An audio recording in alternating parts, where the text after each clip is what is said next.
Psoriasis जब patient को होता है तो कभी ना कभी उसके दिमाग में ये चीज़ आती है कि मुझे ही ये बीमारी क्यों हुई या मैं ही सोरासिस से पीड़ित क्यों। आई एम श्योर अगर आपको सोरासिस है या चल रहा है तो आपके भी दिमाग में ये कभी ना कभी या मे भी डेली आता होगा कि मुझे ही ये बीमारी क्यों हुई, मैंने किसी का क्या बिगाड़ा या मैंने ऐसे कौन से कर्म करे जिसकी सज़ा मुझे मिल रही है। ये पेशेंट मुझसे खुद डिस्कस करते हैं आके।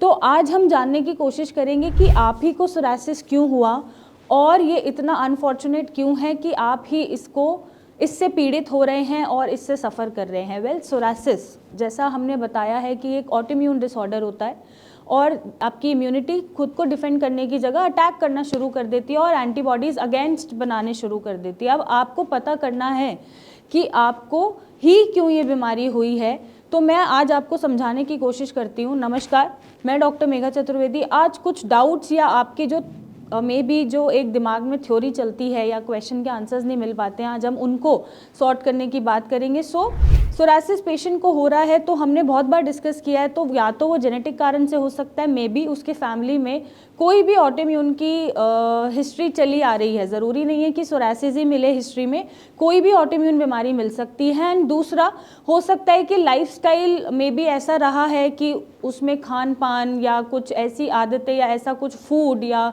कोई नशीली पदार्थ जिसकी वजह से इम्यूनिटी खुद को अटैक कर रही है।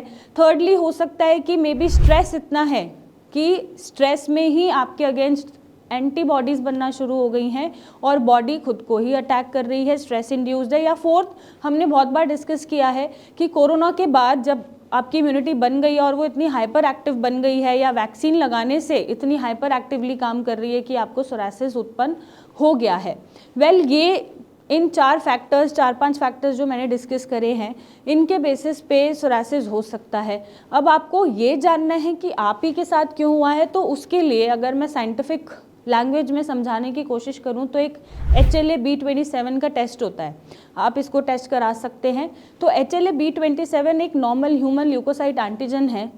अगर ये पॉजिटिव आ रहा है रिपोर्ट्स कराने के बाद तो हो सकता है कि आपकी बॉडी में ऑटोइम्यून डिसऑर्डर होने की क्षमता है या आपको हो रही है। और अगर ये पॉजिटिव चल रहा है और कोई अभी तक ऑटोइम्यून डिसऑर्डर नहीं हुआ है तो हो सकता है कि आपके फैमिलीज़ में ही कोई ऑटोइम्यून डिसऑर्डर की हिस्ट्री रही है और वो आपके जीन्स में भी ट्रांसफ़र हो रही है और वो पॉजिटिव आ रहा है।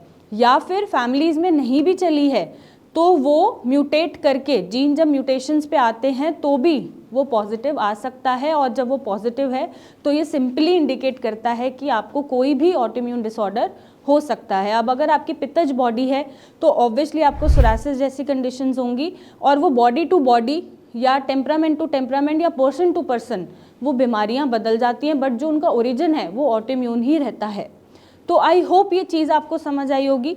दूसरा, हम जो कंट्रोल कर सकते हैं वो किन पे कर सकते हैं कि हम स्ट्रेस ना लें ताकि ये चीज़ें हमें उत्पन्न ना हो, हम बिना कंसल्ट करे कोई दवाइयाँ ना लें जिससे हमारी इम्यूनिटी ख़राब हो, हम अपना आहार और विहार ठीक रखें जिससे हमें ऐसी बीमारियाँ ना हो या अगर हो रही हैं तो हम उससे बच पाए और आगे जाके वो हमें फिर से रिलैप्स ना करे।